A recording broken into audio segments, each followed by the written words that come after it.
ស្ដីបងប្អូនឆ្នាំ2025ហើយបងប្អូនថ្ងៃនេះជាថ្ងៃទី2នៃពិធីបុណ្យចូលឆ្នាំខ្មែរអញ្ចឹងតើបងប្អូនចាំអីទៀតពីវពីវពីវពីវភូភូភូបងប្អូនទូចបែបតែខ្លឹមភូភូភូភូអូបងប្អូនសប្បាយណាស់បងប្អូនមកតាយើងប្រកួតទាំងអស់គ្នាវ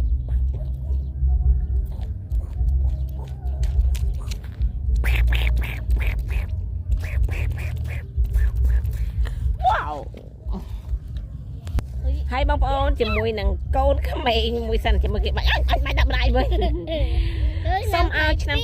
2025នេះសូមឲ្យបងប្អូនរកទទួលទានមានបានប្រកបការងារអ្វីសូមឲ្យបានសម្រេច